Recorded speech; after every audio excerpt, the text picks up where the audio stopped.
ladies and gentlemen, little ladies and little gentlemen, bonsoir. Je me nomme Charles Dickens et je vais vous raconter l'histoire qui se nomme Le Grillon du foyer. C'est une chance d'avoir un grillon qui chante à son foyer.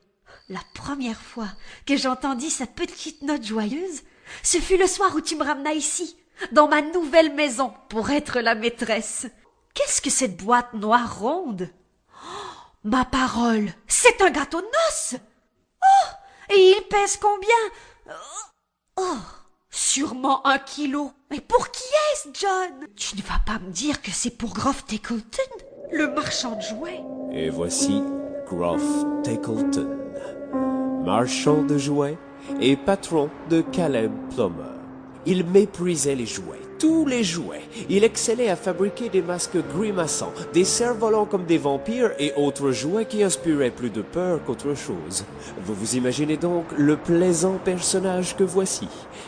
Ah, vous voilà, vous, John Peerybingle. Je suis votre serviteur et encore plus le vôtre, Madame Peerybingle. De plus en plus jolie et de par le diable, plus jeune que jamais. Je suis surprise de recevoir des compliments de vous, monsieur Groff Tackleton. Et dans 3 jours, jeudi prochain, ce sera mon jour de noces. Oui, ce sera mon jour de noces. Mais, ma chère vieille amie, quel plaisir de te revoir. Oh, mais pour moi aussi. Si je t'avais dit un jour que tu épouserais monsieur Groff Tackleton, tu m'aurais battu, n'est-ce pas? Les propos de Mary l'avaient profondément troublé. C'est que, voyez-vous, May attendait toujours son grand amour, Edward, qui avait disparu il y a bien longtemps de cela. Je propose un toast à nos amoureux, enfin, nos futurs mariés, afin qu'ils vivent heureux longtemps et que la prospérité soit à leur côté. Santé! Allons chez Caleb Plummer et sa jeune fille aveugle Bertha. En fait, Bertha habitait ailleurs, dans un monde enchanté que Caleb avait imaginé pour elle. Un univers où n'existait ni le malheur ni la laideur et où le chagrin ne pénétrait jamais. Bertha ignorait totalement qu'elle vivait dans une pauvreté dégoulinante.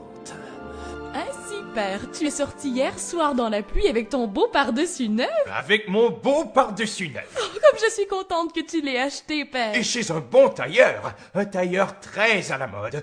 Trop élégant pour moi, en fait. Trop beau. Rien n'est trop beau pour toi. Oh, j'ose à peine le mettre. Quand j'entends les garçons derrière moi... Ouh, quel beau monsieur! Je ne sais où me cacher. Oh, hier, j'étais suivi par un mendiant qui m'appelait « Votre honneur !» Oh, je t'assure que j'avais honte. Je crois te voir, père, quand tu es près de moi. Je te vois comme si j'avais mes yeux. Un beau pardessus bleu. Bleu vif. Oui, bleu vif. Couleur du ciel. La seule dont je me souvienne. Un pardessus bleu vif. Flottant à la taille. Oh oui, flottant à la taille. Oh, qu'il doit bien t'aller, père. Que tu dois avoir l'air jeune avec tes yeux si gais, tes cheveux sombres et ton allure dégagée. Oh là, tu vas me rendre vaniteux si tu continues. Je crois bien que tu l'es déjà. Je te connais, père. J'ai découvert tes petits défauts.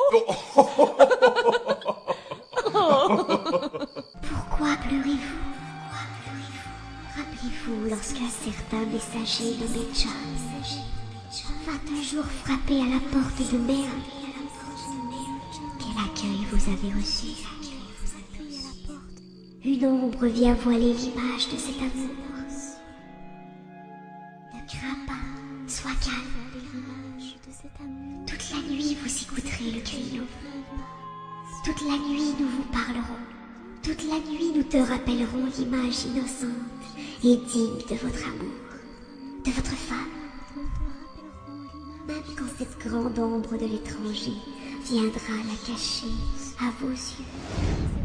Reconnaissez-vous la voix, mon cher Caleb? Si mon fils qui est parti aux Amériques était vivant... Il vit. Regardez-le, voyez. Il est devant vous, robuste et beau. Regardez, John. Regardez. Mon fils. Mon propre fils, Edward. Revenu des Amériques. Eh bien, que diable se passe-t-il? Madame Groff Tackleton devait me rejoindre à l'église, et voilà que je la retrouve ici. Je regrette, que cette jeune femme ne puisse vous accompagner à l'église. Est-ce que quelqu'un aurait l'obligeance de m'expliquer ce qui se passe?